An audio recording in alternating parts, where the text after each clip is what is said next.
Mas Roy Suryo, selamat datang. Ya, terima kasih. Kebenaran Indonesia. Pertama-tama, sebentar. Oleh-olehnya apa nih dari? Ya, fotokopinya mana? Baca dulu apa ini. Ya, ya, ya. Silakan kalau di luar monggo Bapak. Luar mana? Ini kurang luar. Enggak apa, biar masuk suaranya, nanti kita lakukan kalau mau kita spanduk di luar nggak apa-apa. Oke? Pertama-tama, Bismillahirrahmanirrahim. Assalamualaikum warahmatullahi wabarakatuh. Ya, alhamdulillah atas berkat doa seluruh teman-teman dan seluruh rakyat Indonesia, saya kembali lagi ke tanah air. Dan ini yang paling penting, ini sekaligus jawaban kita semuanya untuk para termul, ya. Saya tidak melarikan diri. Saya melakukan tugas suci, tugas murni, tugas untuk memberi kejelasan kepada masyarakat Indonesia tentang apa yang terjadi. Maka kita ucapkan terima kasih kepada seluruh jajaran, utamanya pemerintah Republik Indonesia, utamanya imigrasi. Saya justru diberi visa 3 tahun. Ya, lihat. Jadi ini bukan kaleng-kaleng. Ya, kalau mau kita lakukan penelitian lagi, saya kapan nanti ajak Michael yang udah janji itu. Ya. Ajak Dokter Tifa, ajak Dokter Rismon, ajak teman-teman peneliti yang lain. Mungkin ajak teman-teman, ayo. Dan satu lagi, Forum Diaspora Indonesia yang ada di Australia sangat menyambut baik dan sangat menyambut gembira kedatangan kita, kehadiran kita, andai kata kita ke sana. Ya, itu yang pertama. Jadi alhamdulillah ya kita pergi dengan niat suci, niat tulus, niat baik dan didukung oleh jajaran pemerintahan. Ya, jadi tidak benar ada indikasi termul kalau itu nanti ditangkap Interpol dan lain sebagainya. Ya, alhamdulillah itu. Yang pertama, ya. Jadi yang pertama itu. Yang kedua adalah kita berangkat ke sana untuk kemudian saya kemarin dan bedah buku Jokowi's White Paper yang diselenggarakan di Yaguna Community Park.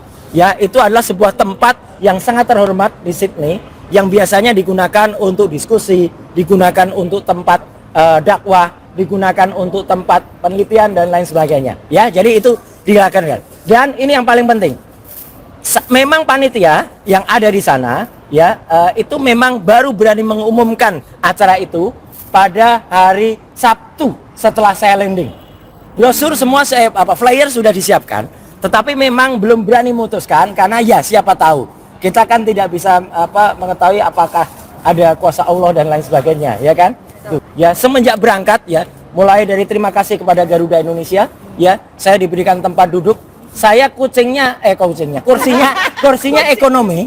Tetapi kalau kasih bisnis nanti kayak Mas Munir dong. Ya. Saya dikasih ekonomi yang legroomnya panjang, yaitu di emergency. Satu kursi untuk 4 orang, tapi hanya untuk 1 orang. Jadi malah bisa tidur kita.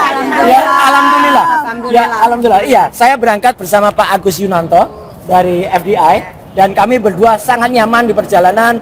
Bahkan ketika melakukan imigrasi, petugas imigrasi juga menyambut baik dan lain sebagainya, lancar semuanya sampai kami landing di bandara Sydney. Dan baru kali itu baru kemudian ketika kami sudah landing baru kemudian diumumkan sama panitia ya. Jadi artinya dengan pengumuman yang hanya H-1 hadir 150-an lebih ya, atas 170 orang, itu luar biasa. Tidak benar kata para termul yang terkutuk itu ya. Katanya sepi, enggak, terlalu ramai banget. Bahkan dihadiri para termul yang sudah tobat, yang sudah insaf. Salah satu mobilnya kemarin saya foto di depannya, ya, gitu. Mobilnya plat nomornya JUDOOL. Nah, itu mantan termul, tapi alhamdulillah beliau sudah tobat. Jadi terima kasih untuk para termul yang sudah tobat. Mereka datang dan ini yang paling penting. Saya membawa 5 buku kelas premium. Pak Agus membawa 10 buku, semuanya habis. 1 buku terakhir terpaksa harus dilelang karena yang meminat cukup banyak. Dan tahu nggak harga buku yang dilelang terakhir itu? Bukan 200 ribu, $200 naik lagi, $250 naik lagi, $300 naik, enggak, kalau sampai 1.000 enggak, sampai $350. Itu hampir 5 juta rupiah. Ya, alhamdulillah. Ya, jadi tip dari Australia. Jadi sangat tidak benar kalau buku itu tidak laku. Ya, buku itu laris. Terus saya dibawakan juga kemarin kaos Jokowi Sweatpaper warna hitam 48 piece. Saya membawa pulang 0. Habis kaosnya, luar biasa. Jadi kaosnya habis. Jadi acara pertama sangat sukses. Terima kasih kepada teman-teman semuanya. Jadi acara kita Jokowi Sweatpaper diskusi itu berjalan sangat lancar. Nah, ini acara yang penting banget. Yang kedua, ya. Jadi kita fact finding atau mencari tahu sebenarnya apa yang terjadi dengan ijazahnya milik Gibran Raka Buming Raka. Ya, gitu. Nah, pertama, kami memverifikasi lagi. Jadi saya tidak mau hanya dengar omong-omong. Kami ketemu dengan namanya Pak Iksan Zakir Katonde. Itu adalah orang Indonesia yang sudah dapat permanent resident di Australia 38 tahun. Artinya orang itu artinya orang itu sudah sangat-sangat dipercaya untuk tinggal di Australia. Jadi ini saya nyatakan kalian para termul itu tidak sopan dengan mengatakan Pak Iksan itu maaf ini seorang sopir. Ya, beliau itu orang terhormat, dihormati. Bahkan saya tidur di rumahnya. Ya, jadi Pak Iksan itu orang sangat baik. Istrinya juga seorang sahabat notaris yang ada di Jakarta. Beliau lagi ada di Jakarta sekarang istrinya. Jadi orang terhormat, dihormati di Australia, tokoh di FDI. Jadi tidak benar bahwa dia itu hanya seorang yang disebut oleh termul itu. Beliaulah yang kemudian menceritakan tahun 2018 orang namanya Gibran Raka Buming Raka itu pernah datang bersama Selvi Ananda bersama Jan Etes dan dia mengatakan dari mulutnya Gibran sendiri, saya pernah ada di situ. Di situ tuh dia menunjuk gedung namanya gedung Insers ya, bekas gedung Insers, dan dia mengatakan saya hanya 6 bulan di situ dan tidak selesai. Saya ulangi, Gibran sendiri mengatakan saya hanya 6 bulan di situ dan tidak selesai. Ya, itu kita pegang. Apakah kita hanya percaya itu aja? Enggak. Saya terus terang harus melakukan verifikasi. Oleh karena itu, saya kemudian mendatangi bekas gedung yang ada di tengah kota Sydney itu, yang dekat Chinatown. Itu bekas gedung yang dulu digunakan tahun 2000-an ya untuk yang namanya Insert. Gedung itu sekarang telah menjadi 187 Thomas Street ya, telah digunakan untuk perkantoran yang lain. Jadi kita memang tidak mungkin mendapatkan apa-apa karena penyewanya juga sudah baru. Jadi kita tidak mungkin mendapatkan keterangan apapun dari gedung itu. Ya, karena memang penyewaan sudah baru. Tapi saya tidak berhenti di situ. Saya kemudian mengunjungi kampus UTS Insert. Memang benar pada video yang pertama yang saya sampaikan, ya, kami tidak masuk karena hari Minggu. Kalau kami masuk hari Minggu sama saja dengan kami masuk ke gedung yang kosong kan. Jadi kita hanya foto-foto di luar, maka kita bikin konten di luar. Jadi kalau sekali lagi kalau ini ada orang mengatakan itu nggak masuk hanya di luar, memang hari Minggu kami nggak masuk. Nah ini hari Seninnya ini yang paling penting. Hari Senin, alhamdulillahnya sebelum hari Senin kami bertemu dengan 5 orang lulusan dari Insert. Lulusan tahun berapa? 2005-2006. Jadi pas betul dengan waktunya Gibran. Ya, kita ngobrol dan itu sudah ada di konten, sudah saya bocorkan. Dan mereka sama sekali tidak pernah melihat apalagi mengenal yang namanya Gibran. Ya, Insert waktu itu hanya sekitar 200 orangan yang ada. Dan dari Indonesia cukup banyak. Tidak ada dan orang Indonesia selalu berkelompok. Tidak ada pernah muncul sosok yang namanya Gibran itu. Insert waktu itu hanya English short course, hanya English course. English course itu nanti saya jelaskan. Ya, apa yang ada di situ, apa yang karena orang kalau mau masuk ke UTS, mau kerja, memang harus meroleh satu tahapan bahasa Inggris yang cukup. Kalau enggak, dia tidak akan bisa diterima. Tidak hanya itu, kami mendatangi beberapa lembaga yang menyelenggarakan, ini agen. Jadi kalau waktu itu ada seorang namanya Inalim yang cerita bla bla bla bla, saya tidak akan mendapatkan hanya dari Inalim. Saya sudah datang ke kantor-kantor agen itu, ya, yaitu yang namanya ada DK, ada namanya TAFE Internasional, ya. Semua kami datangi. Kami tanya syarat-syarat. Kalau orang Indonesia mau sekolah di sana itu syaratnya apa? Jelas betul dikatakan syaratnya adalah harus lulus minimal adalah year atau SMA atau year ke-9 year ke-10 atau year ke-11. Jadi hanya lulus kalau bisa dia masuk itu kalau dia sekolah kelas 9 atau kelas 10 atau kelas 11. Di bawah itu ya, kelas 10 dan kelas 11 ya, year 10 or year 11. Kalau dikatakan oleh Ses Dikmenjur ya, yang waktu saya datangi Bang Michael datangi, Pak Dr. Rismon datangi, Bu Menuk datangi, kemudian ada Bu Bu Kurnia datangi, dan juga satu lawyer kita yang mengatakan kalau dia hanya kelas 9 berarti dia tidak pernah bisa diterima untuk masuk ke situ.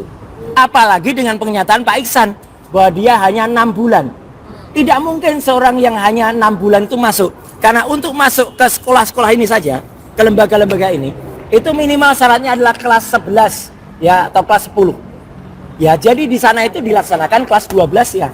Tidak bisa kalau dia tidak lulus tiba-tiba dia mendapatkan yang namanya surat penyetaraan. Nah, ini yang makanya kita tanya. Apakah ada surat penyetaraan yang kemudian semacam ini bisa lulus? Ini pun istilahnya salah. Surat penyetaraan ini istilahnya grade 12, grade 12. Tidak pernah dikenal yang namanya grade di sana. Yang dikenal tuh year. Ya, jadi year 10 or year 11. Tidak ada yang namanya grade. Dan akhirnya ini bukti kunci yang saya peroleh. Sekarang ya, kita tantang kepada Gibran Raka Buming Raka. Apakah dia memiliki ya bukti seperti ini? Inilah yang namanya. Jadi betul Bu. Nanti dia akan nyetak ya gitu. Apakah dia memiliki bukti ini? Ini yang namanya sertifikat UTS Insert. Enggak apa-apa, disem enggak apa-apa. Saya sudah sembunyikan informasi yang rahasia. Ya, selain nama saya kan ada kode yang saya sembunyikan. Jadi kalau dia meniru ini seperti yang dilakukan oleh bapaknya, ya, itu akan ketahuan. Kelima teman yang lulusan dari Insert itu semuanya memiliki bukti ini. Wow. Ya, silakan. Ya, Temennya nggak ketemu kan sama dia? namanya nggak ada, tidak dikenal. Mereka semuanya tidak mengenal yang namanya Gibran. Ya, dan di sini ini pun ada nilainya. Nggak apa-apa, disut nggak apa-apa. Ini sudah saya sembunyikan informasinya, termasuk namanya saya. Ya, termasuk namanya saya. Ya, ini nilainya C. Jadi kenapa ada nilai C? Nilainya tuh macam-macam. Ini ada nilai-nilai yang ada. Itu English course. Ini English course. Ya, certificate. Jadi sebenarnya dia untuk memperoleh namanya ranking 9 atau ranking 10. Dan disinilah rankingnya, di situ di bawahnya ada nilai. A itu artinya apa? B, C. Itu minimal yang bisa dapat. Kalau D, dia namanya failed di situ. D itu nggak lulus. Ya. D itu nggak lulus. Ya. Nah, jadi cuma sebentar kok. Ini paling penting. Yang jelas teman-teman semua, sekarang kita tantang. Ada dua hal yang harus kita lakukan. Yang pertama kita tantang, Gibran punya ini atau tidak? Saya hakul yakin 99% yakin dia nggak punya. Dia nggak punya. Kalau alasannya hilang, bisa dapat dari sana sebenarnya. Kalau ada. Dan yang kedua yang kita tantang adalah kita desak Kementerian Pendidikan Dasar Menengah untuk mencabut surat ini. Karena tidak mungkin ada surat ini kalau dia tidak punya sertifikat. Itu yang paling penting. Sekali lagi terima kasih teman-teman semua atas kebersamaannya. Terima kasih untuk petugas semuanya di bandara yang sudah mengizinkan kita untuk melakukan ini. Dan kita balik dengan tertib. Kita bubar dengan tertib. Kita sudah dapat kesimpulan 99,9% Gibran Raka Buming Raka tidak pernah lulus dan tidak ada ijazah SMA. Artinya ini harus dicabut. Berarti dia tidak sah atau tidak layak untuk menjadi wakil presiden.